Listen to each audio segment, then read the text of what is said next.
हिंदवाड़ा की एक सर्द रात थी। पुराना लकड़ी का घर ठंडी हवा में आहिस्ता आहिस्ता चिरचला रहा था।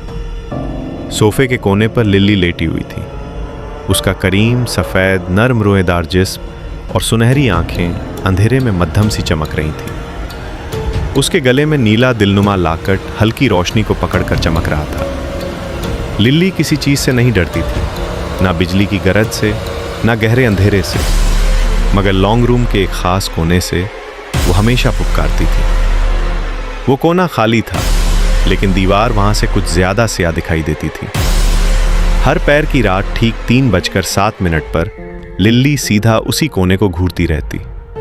उसका जिस्म अकड़ जाता, रोएं खड़े हो जाते, जैसे वहाँ कोई मौजूद हो जो सिर्फ उसे नज़र आता हो।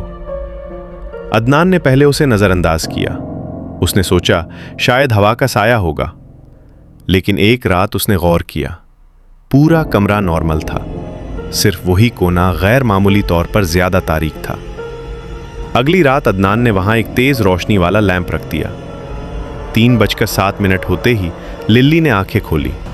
वो सीधा कोने की तरफ मुड़ी और अचानक जोर से चीखी। लैंप की रोशनी झपकने लगी। कमरे का दर्जा हरारत यकदम गिर गया। अदनान के बाजुओं पर रोंगटे खड़े हो गए।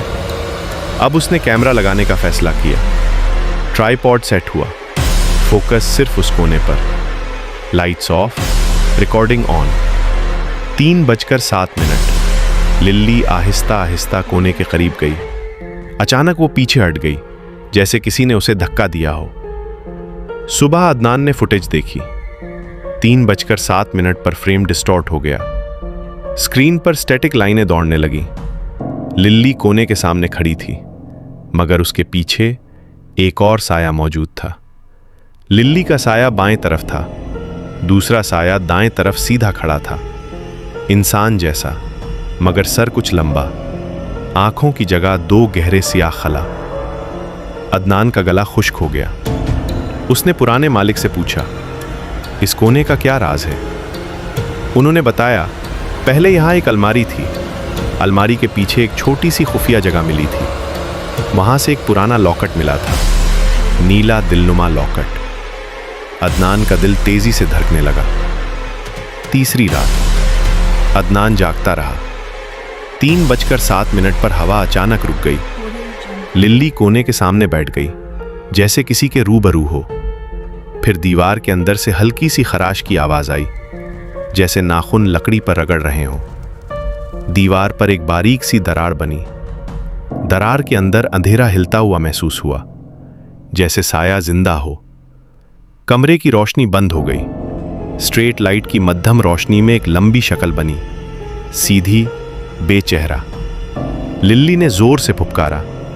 साया आहिस्ता आहिस्ता जमीन पर फैलने लगा, जैसे वो लिल्ली तक पहुंचना चाहता हो। अदनान ने टॉर्च ऑन की। रोशनी पड़ते ही वो शक्ल गायब हो गई, मगर फर्श पर 3 साए थे। एक लिल्ली का, एक अदनान का, और तीसरा जो उन दोनों के साथ साथ हरकत कर रहा था। अगले दिन अदनान ने दीवार तोड़ दी। अंदर एक छोटी सी खाली जगह थी। उसके अंदर एक पुराना नीला दिलनुमा लॉकेट पड़ा था। वो बिल्कुल लिल्ली के लॉकेट जैसा था, मगर मुकम्मल सियाह हो चुका था, जैसे जल गया हो। जैसे ही अदनान ने उसे हाथ लगाया, कमरे का दर्जा हरारत फिर गिर गया। पीछे से लिल्ली ने इतनी तेज चीख मारी कि घर की सारी लाइट्स एक साथ झपकने लगी। और उस कोने में इस बार साया अकेला नहीं था। वो दीवार से बाहर आ चुका था, और अब वो लिल्ली से नहीं, अदनान से डरने लगा था। क्योंकि असल चीज जो उसे दिखाई देती थी वो लिल्ली नहीं थी, वो कुछ और था, जो सिर्फ लिल्ली को रोक कर खड़ा था।